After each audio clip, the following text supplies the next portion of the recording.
West. But it culminated in the central event of 19th century Chinese history, the Opium War.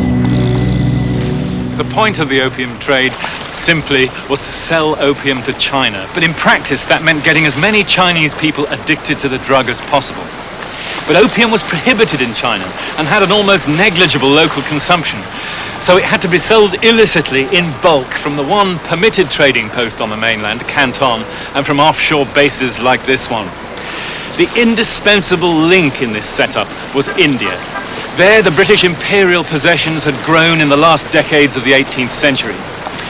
And as the British themselves produced nothing which the Chinese wished to buy, it was in India that the opium and to a lesser extent the cotton could be grown, that could be traded in for the luxuries that the British desired, and especially tea, which by then had become a national obsession.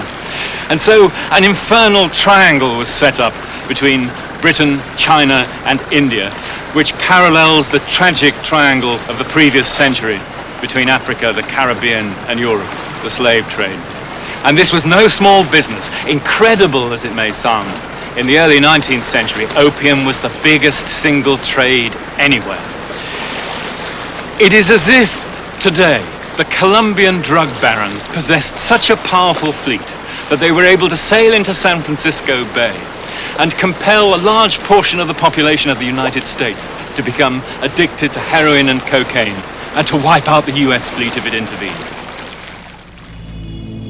In what Gladstone called the most disreputable war ever fought by the British, the Chinese fleets, hopelessly outgunned and outdated, were smashed to pieces.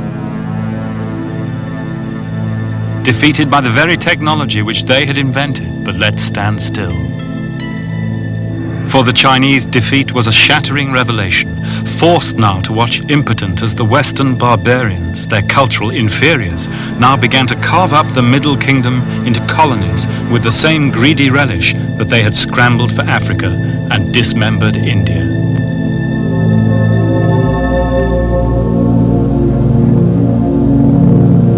Unable to cope with the pressure of the outside world, the Chinese government now collapsed.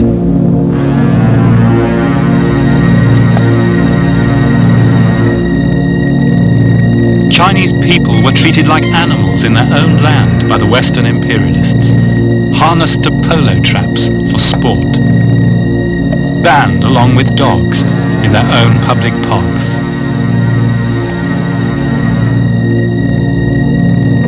The great time of revolution had arrived, as the I Ching, the Book of Changes, states, and the great man was at hand, in whom all belief would reside.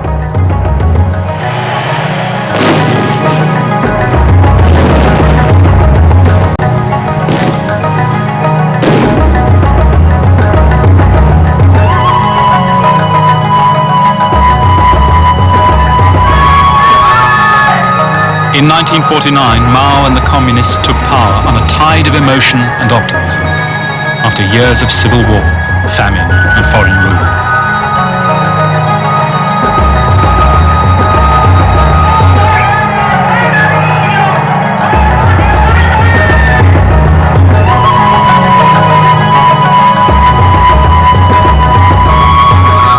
But in their haste to erase the past, they killed millions by ill-judged reforms and tyrannical violence. And this in the name of a Western ideology and a Western conception of history.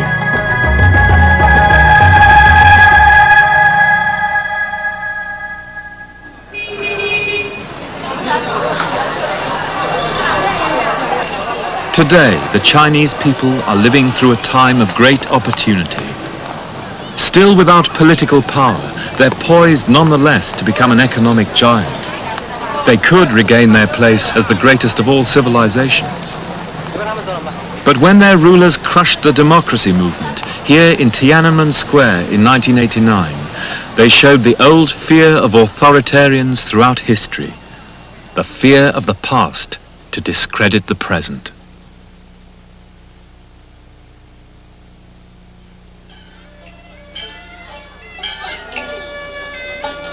On the streets at night, the Chinese people can listen once more to the old music banned under Mao's dictatorship.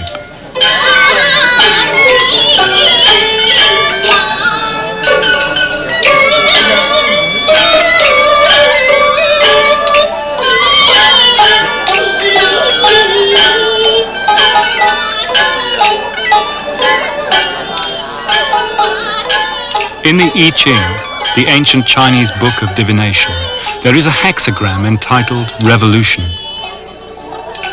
In a revolution, it says, 2 mistakes must be avoided. You must not move with excessive haste, nor use excessive ruthlessness against the people. What is done must correspond to a higher truth.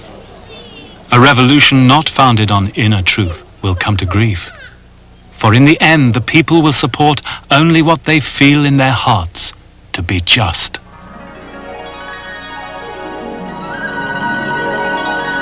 This is the meaning of the mandate of heaven.